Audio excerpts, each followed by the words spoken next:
You are now listening to Femme podcast with Tessa Markle and Carolina Alvarez. Femme. Drunked out coffee bitch right now. Hello, Femme. Welcome to the show. Your girl is hyped up on coffee this morning. She's with Tessa. We're actually in person. I know you guys can't see us right now, but we're together in person for I don't know, the 5th time this year. It's so exciting. I love being in person with Tessa. In our PJs. In our PJs. You know. It doesn't feel much different from our Zoom calls because, we're both still just give me coffee in our PJs. In the trapped room that we are quarantining in for so long. But thank you guys for sticking with us. We hope we've been delivering. And today I'm really excited to introduce our guest. She's someone I met networking on LinkedIn, which, guys, hello, a whole new platform to discover. I know we've met so many great people on Instagram, and it's been so amazing to connect there. But stalk your favorite companies that you feel are really pushing for different voices or changes, and look at the people on there. You can totally connect. Don't be awkward and demand the world or anything. Use your brain, but and just feel free to start looking at people, find their gram, start following them, see what projects they're doing, and you'd be surprised who responds and who's willing to share, because more likely than not, everyone's just trying to help each other out. That's what's so beautiful about the independent filmmaking community and why we're here. So without further ado, the delightful Blythe Kala Wiedemann. Hello, thank you. Hold on. Guys, I'm butchering this intro already. No, she is the producer and associate producer for companies like Fine Brothers Entertainment, Microsoft, Lionsgate, and what stuck out to me more so than her list of credits on her LinkedIn was that she was also very just open about her identity as a Latinx, a queer lady, and I love that. I fucking love that you own who you are, especially when you've worked with such big companies. I think that's how we can create changes and have more voices in the writer's room or what content we're having out there. So I was just she is obviously a boss lady who owns herself. And I want to hear about that because I don't know what it's like to be in those rooms yet. And I want to be, and I want to make those changes and how you're making your own content. And you also said that you started from a production assistant level, and I want to hear how you climbed the ladder, and I think our audience would love that too. So, hi, welcome. I'm just you make me sound so cool. What? You are, girl. You are so fucking cool. That's why I hit you up. When you stop and you list it out on paper, trust me, it feels you're oh my God, I've actually done all of this stuff. It's true, and actually, a lot of that, it took a really long time for me to be comfortable putting out what my identity was online, because I was so afraid of, are they going to put me in a hole, or in a peg for this? Are they going to be oh, she's just this because of that?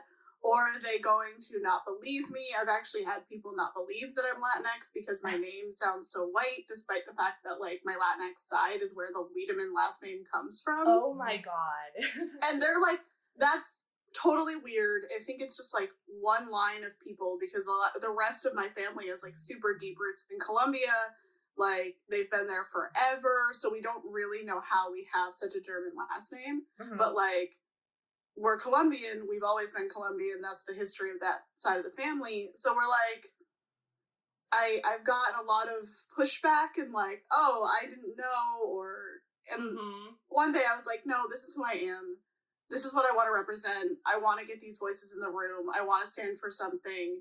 I'm queer, I'm Latinx, and I'm going to be open about it, and I'm going to be proud of it, because at the end of the day, that is the only way to make change. If people like me who are passing aren't putting it out there and being proud of who they are, how are we going to expect people who aren't as lucky to pass or as privileged to also have that same experience? So I'm going to be empowering my identity so that I can help empower other voices, which is something I really, really, really stand for. And that has not been an easy road. I have had companies tell me to stop pushing agendas. I've had companies stop Oh my gosh. Of course. give me pushback Yeah. for trying to push for diversity. That's, like I said, I'm passing. Like, I pass, but I'm so open about it that people give me, like, they treat me that way. And as a kid, I was less passing, so, like, I have a very weird experience with being Latinx, in that as I got older, I got lighter skinned. Yeah. But Right. it's I don't know. I have a lot of stories about trying to being in the room and being like, you can't do that. I had a video, I won't say which company it was, but I had a video that that they were trying to make that was about different forms of Spanish, and they wanted to kind of make it a game. And they were like, well, what if we do it to where it's like, which form of Spanish is better? And I had to, like, stop them right there. And be like, my God. You can't do that. Right. First of all, that is, like, an actual argument that happens amongst Latinx communities, and you will just be feeling almost a form. It's almost a form of classism. Absolutely. I don't quite know how to explain it, because it's very difficult to explain when you're not in it. But, like, being Colombian, I know that a lot of Colombians think they speak better Spanish than someone from Puerto Rico, despite the fact that it's just different and different roots, and the reason, like, it just developed differently, and that's fine. But there is, like, a lot of proper and improper Spanish debates amongst the Latinx community, and I just had to, like, I was like, white people, you can't do this. You can't. Especially because you're not going to have the nuance to talk about why this happens. You're not going to have the ability to explain what's going on. Like, you can't do this video. And they're like, well, what if we just don't do that part of it? And I was like, that's fine. You can do, like, your bilingual video about bilingual people. Just don't try to make it a game of which Spanish is better, because that is... Which sounds like so obvious, you know? But again, like, that's why it's important to have someone like you in the room, because maybe accidentally, poor God bless them, their souls, they just, like, it didn't hit them on the head. Whereas is like us who, like, you know, I know exactly what you're talking about too. Like, and you gotta speak. It's good to have diversity in the room for those reasons too, to just prevent things like that from happening. I wasn't in the pitch room for that. They came back later and they were like, oh, this is what we're doing. And I was like, you can't, what? What? Right. Is this what happens when I'm not in there? Is this what you come up with?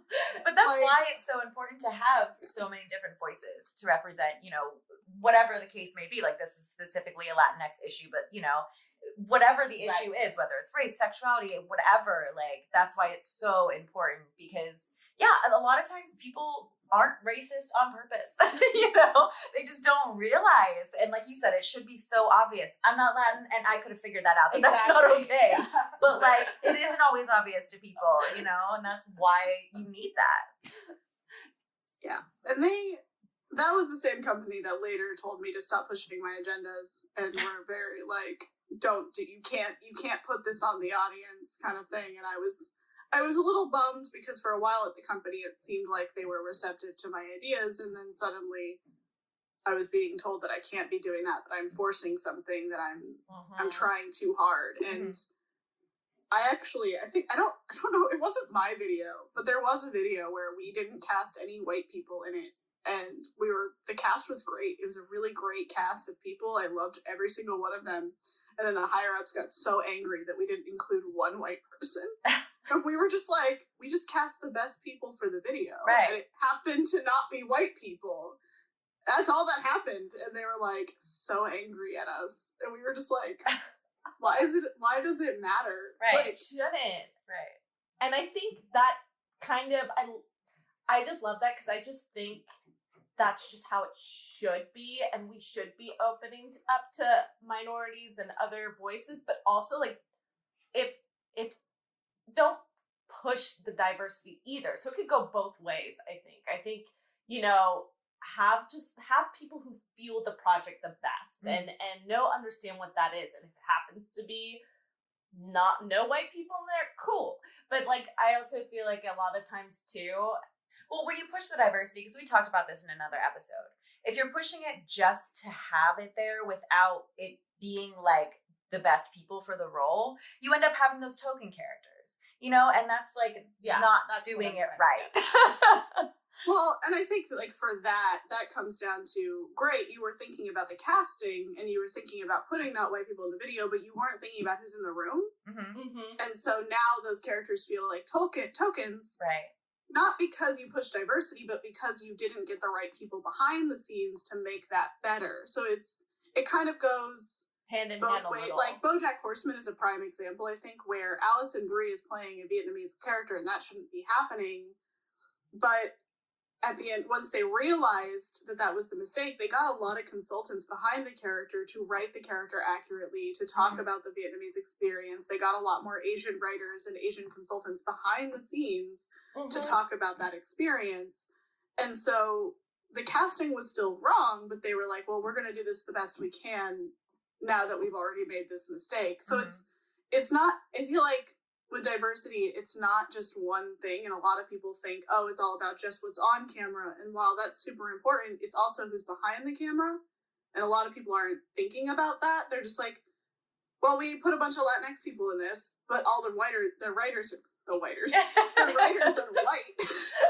Little Freudian slip there.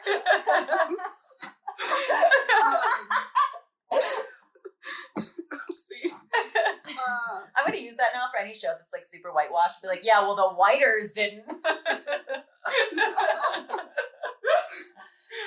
No, it's so but you're true. right. You're 100% right. Thank you. Well said. Better than I said it. Like, well, I get what you're saying, because that does happen, where it feels like, oh, you just did it for the sake of having it, and now it feels like the character is tokenized. And it's just because they weren't thinking of the whole picture. They were thinking of one part of the picture. And that's a valid thing that is needed, but there is so much more to making these experiences and making these people come to life on the screen that a lot of people just forget about. I always want someone to try. I never want someone to be scared of trying. I've heard, writers go, oh, well, I'll just only write what I am and I'll never write anyone else. And I'm like, no, don't do that. I am 100% don't want you to do that. I want you to consult people. I want you to show your writing to other people of that experience to make sure that you're capturing it accurately. I don't want you to never, like, you can't, no. At the end of the day, like, I still write male characters. I'm not a man, but I like writing men. I think it's fun. I think it's something interesting to get into the head of that I don't always get to experience. Like, and I think the same should be true of men writing women. I just also think I don't know what it's like to be a man. I have to go out of my way to, like, have people read it and, like, make sure that it sounds good. Yeah. And it's the same for men writing women. Like, just put in that little bit of extra love and effort, and eventually you will get the best product. I have a friend who's a white man who writes a really good comic called The Black Dahlias, and it's all about women standing up for other women and taking down, like, the patriarchy. But he consulted other women. He had them read it. He had women of color read it. He had a woman do the art. Like, he did a bunch of stuff to try and make sure that the story he was telling worked. He wasn't just like, oh, I'm a white man going to tell a story. He was like, I think this is a story that needs to be told. I have the voice to tell it, and I have a good community that will tell me if I'm telling it wrong. I love that. And I think that's just key. Like, I love the consulting aspect of it. And I think that's just, I'm someone who writes too for our stuff, and I think that can be scary. You're like being vulnerable as you are just writing something. And so I can get the intimidation behind that. But I love, like, your words of encouragement there. And I think just ask people for opinions and advice who have gone through those experiences or are that person. I think that's amazing. And, like, not that hard to do, especially, if they're a friend or, someone relatively, like, just do that extra step. I love that. Yeah. Well, and that's why, like, sensitivity consultants have become such a big thing now. Like, the idea of someone whose job it is to read this and check for these things and make sure that you are handling the material in a sensitive and accurate way. Like, which is a great job. I'm like, great. We need that, because everyone's lives are so, so different. And people are people, yes. But at the end of the day, the color of your skin, your sexuality, all of those things affect your experiences and affect the way you live your life. And we can't forget that. I am also a big proponent of, I want to see a movie about a Black person that's not about why they're Black. I just want to see a movie about them being a person. Yeah. But them being Black is still going to affect the narrative, and you still need Black people on the project to make that narrative work. You can't just be like, oh, because it's not about race, like, we can do whatever we want. It's like, no, you can't, because their experience is still, that person is still going to experience things differently than a white person in that world, and that's just how it works. So, like, you can't ignore that aspect of it, which is why you need people of that experience working on those projects. Absolutely. I think that's really important. A lot of feelings. Yeah, like, that's not something I think a lot of people think about. Yeah. Like, you know, that it's not just the actor on screen. Like you said, it's the people behind the camera, you know, that it all comes together to build that experience. Yeah. Are you a podcaster like us? Vlogger? Interview conductor? Do you need a VO booth or ADR? Remote audio video professional recording? Ooh, Tessa, spill the tea. Well, the Network Studios in Culver City is a fully functional recording oasis with multiple rooms made to cater specifically to audio podcasts, video interviews, and voiceover, plus an experienced sound engineer with the ability to edit and master. All your needs will be covered. Audio engineer extraordinaire Mike Casentini has worked with several podcast heavy hitters and got us started from the ground up. He's the reason we sound so good. Plus, all of our in-studio guests have been very impressed. To find out more, visit www.thenetworkstudios.com and book your next recording session. COVID compliant and open for business. So, Blythe, take us back just a little bit. You started out as a production assistant, and how did you start, like, getting to work with these companies? Was it just by networking at the first company that you're at? And then, like, when did you transition to, like, owning your identity? Like, do you remember that moment where you're like, I'm going to finally I'm going to just, you know, put it on my LinkedIn and, like, let it wave? I started as a production assistant. I got incredibly lucky, and I'm going to admit that luck was a big part of my story, and I think that anyone in the industry has to kind of admit that. Yeah, we've heard it time and again. But one of my friends, I came to LA for the first time ever in 2011, like, first time ever visiting LA, and I loved it, and I thought it was amazing. And a really good friend of mine set me up with a producer at G4 Studios back when that was a thing, and he was like showing me around the G4 and the E Studios and just talking to me, and we watched a taping of one of the shows he was working on. And mind you, this is the first time I've ever met the man. Mm-hmm. We're just having a good time. There's no, like, I'm not gunning for anything. He's not gunning for anything. We're just hanging out. Yeah. And I moved out here. Like, we stayed in touch. I moved out here in 2014 and let him know, just like, hey, I moved out here. That's it. And he was like, cool, I have an internship for you. And so he got me this internship at a very small-time digital company, but they were a lot of the former people who worked with G4, so they were all kind of relatively connected to other companies. And then at that company, we got a deal with Lionsgate, which is how I ended up working with Lionsgate, because we were doing a bunch of nerdy, they wanted to do, like, a nerd thing, so we were doing a bunch of nerdy shows for them, and that's how I ended up getting that. They were like, well, we're going to hire you on full time and put you in this role. And it was still like a skeleton crew, so that's how I ended up being associate producer, but I was also like costumer. I made props for the show. I was the AD some days. I was, like, in some ways the showrunner, because we kept changing the lead producer so many times that I was like, I just was the only one who knew how the show worked in and out, so I ended up doing everything for it. Which was like, it sucked, kind of, but it was also a super valuable experience because it meant that I learned how to do so many things. Yeah.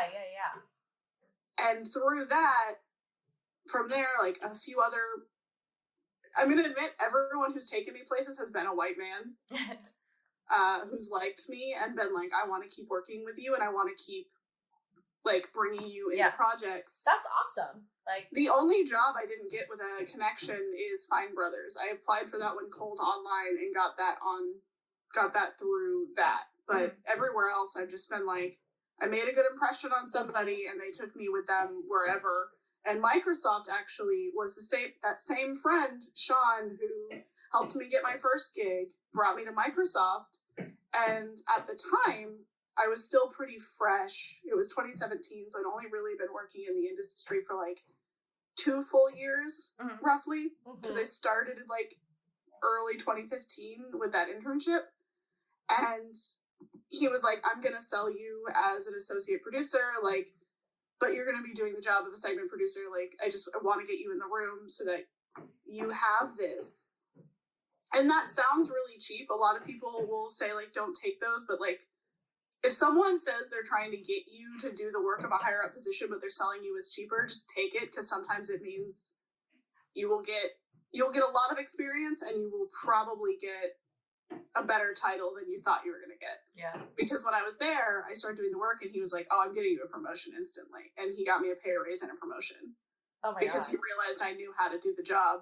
Yeah. And I did it well. That's awesome. Yep. So just getting your foot in the door that way. Yep. Yeah. Like, people who are willing, like, if someone is willing to take a chance on you and sell you to a company like Microsoft or Lionsgate, it's a little bit of a bummer when it's not really to your skill level, but like, take it, because sometimes if your skill level is as good as you think it is, it will show and they will see it. It isn't always that easy to get a promotion. I had someone in my corner who was very much fighting for me and happened to also be my boss at the place. So I got it. So it's not always as easy to get the promotion as you want, because there's still a lot of issues with, you know, a man's probably gonna. I have witnessed men and other people get promoted before me, who were at the same company with less time there, and I was like, cool. Like, I've been here a year working my butt off for you, but cool, that's fine. It's fine. That person's been here 3 months. Oh gosh. But it is, a lot of my journey has been networking and making friends and just showing people that I care and am passionate about it. And something that I think a lot of people see with me, and I care a lot about my work. I don't care if the project is as simple as teens react to upcoming movie trailers, or if the project is as, like, nebulous and elaborate as, like, I did, when I worked for IGN, we were actually doing a show for Disney, and, like, we had to go to Comic-Con and book out interviews and do all this stuff, and, like, that was a massive project, and it was going on a cable channel. But at the end of the day, like, I don't care. Those projects to me are the same. They have to be just as good as I am able to make it. I'm going to make it that good. And that's something that I think a lot of my bosses and my people I've worked with see, is how much I care and how dedicated I am to the work I do, because I don't want to put something out in the world with my name on it. Like, I'm going to be like, if my name is on that, I'm going to make it as good as I can. Right. Some days that's, you know, it's not, sometimes things don't work because production is a beast, and everything that can go wrong will. Exactly. I think that's important for everyone to know in whatever setting you are. Production is production. And even working in the big companies, that you're I think the first person to speak on those scales, because usually we're working with independent filmmakers that we have on the show, and I think it's still interesting to hear that it doesn't matter what set you're on. Set life is set life. As a matter of fact, I would like to apologize to you and our listeners, because apparently they're renovating the apartment above me, so they're hammering away right now in the middle of our episode. I know, I was going to be like, Tessa, are they fucking doing this right now? They've got to be renovating it. That's not like a normal person, like, putting a nail in a wall. So, so yeah, just goes to show, like you said, everything that can go wrong will. But, you know, all you can do is work your hardest and bring, you know, what you can to the table and do your best, and it's going to show. You know, the work speaks for itself. Oh, yeah. And how you handle problems is also, like, a big thing that I've noticed, that so everything that can go wrong will. And it's entirely just how you pivot, because a lot of production, and I think for most people this would drive them crazy, but like for me, I kind of love it, is the moment where you're like, everything is falling apart and now I just have to fix it, and I'm gonna, because if I don't, there's no show. And there's almost, I feel like a lot of creatives thrive in that moment, and if you don't thrive in that moment, you're in the wrong industry. And I do a lot of live work, and live work goes wrong all the time, and it's entirely whether or not the audience notices it went wrong. And sometimes they do, a lot of the time they don't, and it's because behind the scenes we're all like running around like little SpongeBobs with everything on fire. How do we fix it? What's going on? Is it that issue? Is that thing exploding? What's happening? And you just, in the moment, there's almost a sense of calm. After that fire moment, the calm sets in and you just fix it. You just go and you're like, okay, so that computer's overheating. We gotta like fix that, and then switch to this one. Just, you can toss to this footage right now because that was intended for this break anyways. So like, let's just get the host to toss there and we'll roll over it with blah, blah. Like, so many ways to just in the moment go, okay, we have ways to kill time. Let's just kill the time and fix the issue. And to the audience, it just looks like, oh, there's new videos rolling or whatever. Right. I love that. I love that so much. And I think that just speaks so much to the producer role, like your job to just maintain. But also, I mean, yes, I look, as someone who likes to be in control, I do think it is kind of fun to be like, all right, chaos has immense, and we gotta just roll with it, guys. I'm freaking out, but it's all good. Like, and I think it could be we talk about this on the show. Sometimes those occurrences make whatever creativity that you hadn't thought about just better. Like, you come up with better ideas on that spot because you're forced with some limitations, and then you're like, oh wait, actually, probably better that the horse flies that way because they have wings all of a sudden, and that's just where it's gonna go. So it's just but I do think you have to just kind of be that kind of person though. Like, it's not suited for everyone. No, and I think you can learn it. I've definitely met production assistants who, like, I had interns that I worked with at other jobs where I was like, oh my god, why are you like this? And now they're really good at stuff. Like, but because they wanted to be. So it was like, even though when I worked with them, I was like, oh my god, you are so frustrating. Now I'm like, and now I see them and they're going for it and they keep going for it and they just keep trying and they weren't afraid to fail. And I was like, okay, you know what? Like, clearly something clicked for you eventually, and now you're good at this thing, and now you're working really hard. So I'm never going to discredit someone who's not good right away, but there is a little bit of like, first impressions in the industry matter, and I think, like, that can never be overlooked. Like, you might not be good at something, but if you show how hard you are trying and how hard you want the thing, like, someone's gonna see it and someone's gonna resonate with it and keep giving you chances. It's what you do have to still work hard, and you still have to take advantage of those chances. Like, I talk a lot about how people have brought me onto projects, but the reason I keep getting brought onto other projects is because I kept making a good impression. It wasn't like they saw me as a golden child the one time and the next time I wasn't as good. It was like, oh, she works really hard and she's just as dedicated, so like, we're gonna keep working with her. And that's like how I shine, like how I shined. Right. So while I mentioned luck as being a big part of how I got into the industry, my hard work is how I kept in the industry. And I think it's a bit of... snaps. Well, people think, oh, it's all luck. And it is. Like, part of it is luck. Yeah. That's a big part of it. But people forget the part where you have to keep doing the work. Like, you can't just stop. You can't just expect people to keep giving you jobs. It's like, well, there's a point at which I have to be doing my own thing. And like, LinkedIn as a platform is great. I've connected to several recruiters. My current job, I got reached out to by a recruiter. That's how I got the job at 3 Black Dot that I have currently. Like, she just reached out to me cold and was like, hey. Later, I found out a guy from 3 years ago that I haven't spoken to in 3 years recommended me. Yeah. But I didn't You didn't know that, right? Yeah.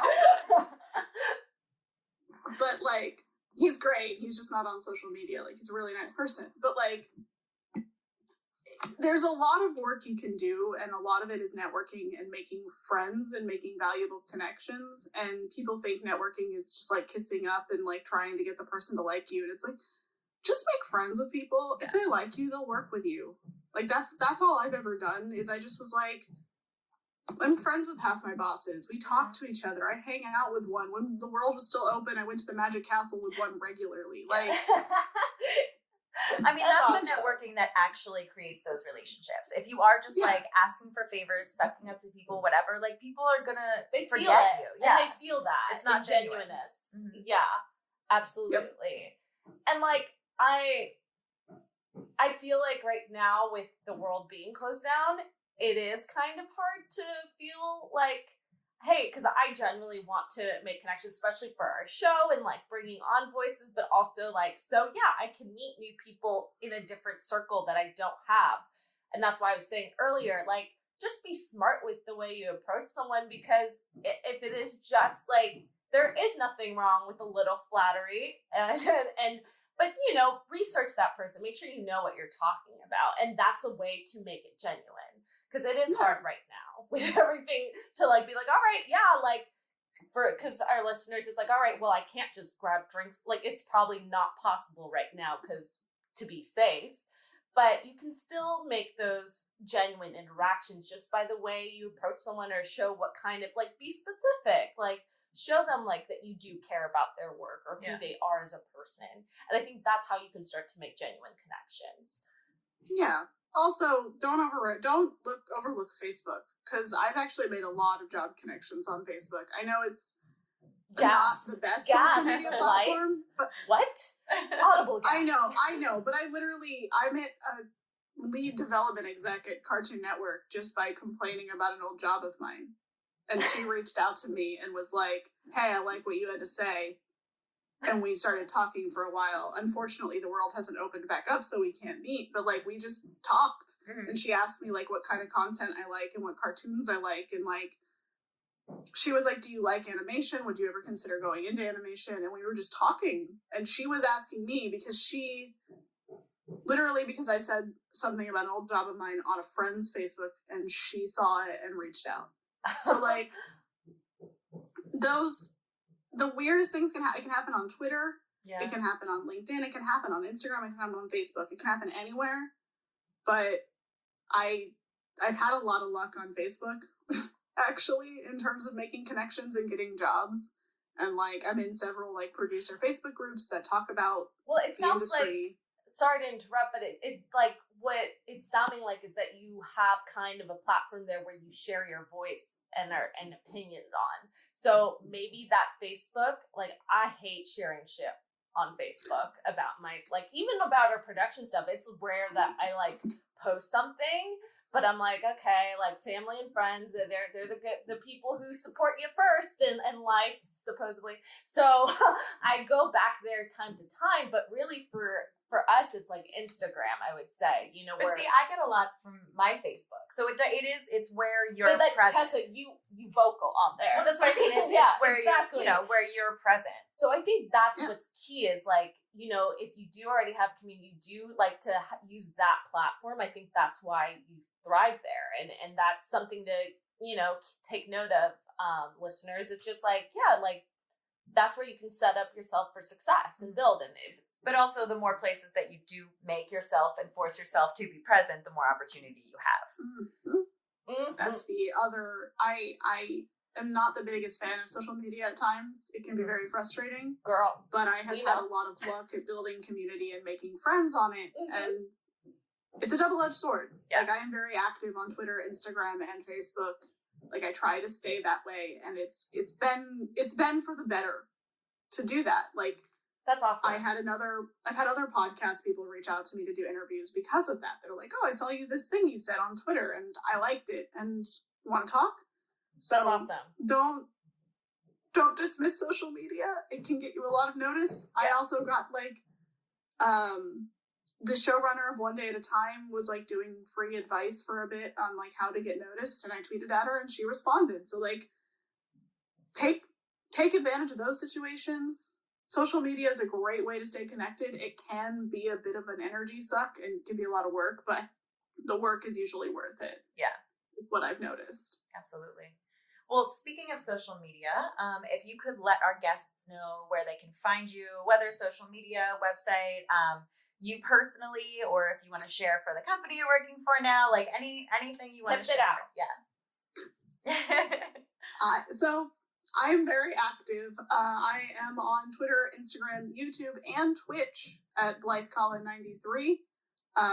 I actually run a lot of tabletop games on the internet, and I do that on Saturdays for It's Probably Okay on Twitch, and on YouTube It's Probably Okay Games, where I run a Star Wars game because I'm a big Star Wars nerd. Guys, she is drinking from an R2-D2 mug as we speak. It is adorable. Blythe, you are adorable. I also run games as a way to tell stories. When you're not in a writer's room, running a game is a great way to tell a story and write your own work and show that you can tell a story. So it's still a great thing to do. I also have a website that's blythekala.com. You can see a little bit of my resume and like some of the work I've done. What else am I doing? Happy Jacks RPGs. On Mondays, I will be playing in a game there. So if you follow me on social media, I'll start updating when that happens. And I think that's everything right now. You should check out 3 Black Dot though. They're a pretty cool company, and they're very, very into diversity and diverse storytelling. And they don't have like a distinct platform yet, but they do a lot of really cool work, and I think they're going to be up and coming. They also produced Queen and Slim. So nice. That's pretty cool. Yeah.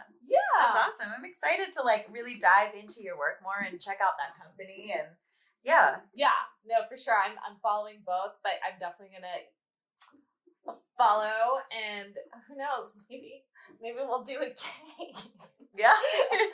Might join you on Twitch. Maybe we'll join you on Twitch. Who knows, girl? Who knows?